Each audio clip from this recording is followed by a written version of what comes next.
आज हम बात करने वाले हैं राजस्थान की राजधानी से लगभग 130 किलोमीटर दूर स्थित द स्मार्ट सिटी अजमेर के बारे में, जो अरावली की गोद में बसा हुआ एक सुनहरा शहर है, जिसे राजस्थान का हृदय भी कहा जाता है, जो अपनी प्राकृतिक सौंदर्य और ऐतिहासिक घटनाओं के कारण देसी पर्यटकों के साथ साथ विदेशी पर्यटकों को भी अपनी ओर आकर्षित करता है। अजमेर की स्थापना 7वीं शताब्दी के अंदर चौहान शासक अजयपाल ने अजमेरू नाम से की थी, जिसे आज हम अजमेर के नाम से जानते हैं। शुरुआत करते हैं अजमेर के विश्व प्रसिद्ध पर्यटक स्थलों के बारे में, जो अपने प्राकृतिक सौंदर्य के लिए जाने जाते हैं। सबसे पहले बात करते हैं अढ़ाई दिन के झोंपड़े की, जिसे प्राचीन काल के अंतर्गत है वो संस्कृत महाविद्यालय के नाम से जाना जाता था, जिसे विग्रहराज चतुर्थ ने बनवाया था। बाद में इसे सुल्तान मोहम्मद गोरी के सेनापति ऐबक ने इसे मस्जिद के अंतर्गत तब्दील।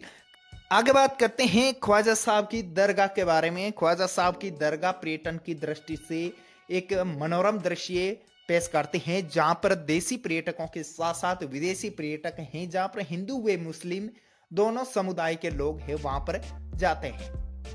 आगे बात करते हैं हम प्राकृतिक और कृत्रिम सौंदर्य से अपनी ओर आकर्षित करने वाली आना सागर झील के बारे में। आना सागर झील का निर्माण है वो अजयराज चौहान के पुत्र अरुणोराज चौहान ने करवाया था, जिन्हें अनाजी के नाम से जाना जाता है, और इन्हीं के नाम पर है वो आना सागर झील नाम रखा गया था। आना सागर झील के पास में स्थित दौलत बाग मुगल सम्राट जहांगीर द्वारा यहाँ पर 12 दरियों का निर्माण करवाया गया था, जो अपनी प्राकृतिक और कृत्रिम दोनों शैली के अंतर्गत हैं, वो दर्शकों को अपनी ओर आकर्षित करती है।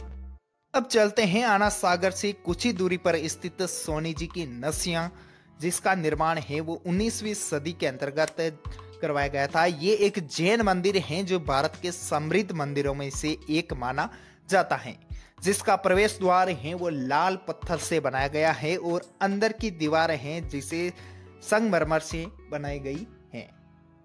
आगे बात करते हैं अजमेर से कुछ ही दूरी पर स्थित विश्व प्रसिद्ध पुष्कर तीर्थ स्थल के बारे में, जहां पर विश्व का एकमात्र ब्रह्मा मंदिर है वो बनाया गया है, जहां पर विदेशी पर्यटक और देसी पर्यटकों का लगभग पूरे वर्ष है वो आवागमन चालू रहता है।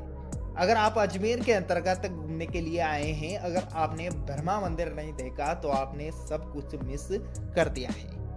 तो सबसे पहले पुष्कर राज तीर्थ के बारे में बात करते हैं। तो ब्रह्मा मंदिर की बात करें यहाँ पर, तो ब्रह्मा मंदिर है वो संगमरमर से निर्मित चांदी के सिक्कों से जड़ा हुआ लाल शिखर और हंस की छवि वाले मंदिर ब्रह्मा जी चतुर्मुखी प्रतिमाएं गर्भगृह में स्थापित की है। ब्रह्मा मंदिर से कुछ ही दूरी पर स्थित ब्रह्मा जी की पहली पत्नी सावित्री माता का मंदिर स्थित है। मंदिर तक पहुंचने के लिए आपको सुविधाजनक सीढ़ियों के साथ साथ आपको रोपवे की सुविधा है वो भी उपलब्ध करवाई जाती है। रेत के टीलों के विहंगम बेहद सुंदर दृश्य है वो यहाँ से दिखाई पड़ते हैं आपको। सावित्री माता मंदिर, जो ब्रह्मा जी की पत्नी के रूप में यहाँ पर पूजा की जाती है। आगे बात करते हैं पुष्कर सरोवर की, जिसे तीर्थराज के नाम से भी जाना जाता है। पुष्कर के अंतर्गत लगभग 500 से अधिक मंदिरों का निवास है, और 52 घाटों से घिरा हुआ पुष्कर सरोवर अपनी प्रसिद्धि के लिए जाना जाता है।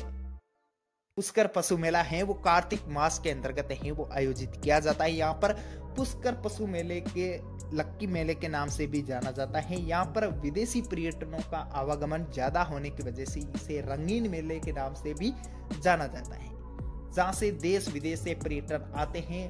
हर पशु मेले के अंतर्गत यहाँ पर लाखों की संख्या के अंतर्गत भीड़ लगती है, जो एक मनमोहक दृश्य है वो पेश करते हैं। ये पशु मेला जो है वो दिन और रात दोनों समय चालू रहता है, यह जो आपके लगभग 15 दिन के अंतर्गत चालू रहता है।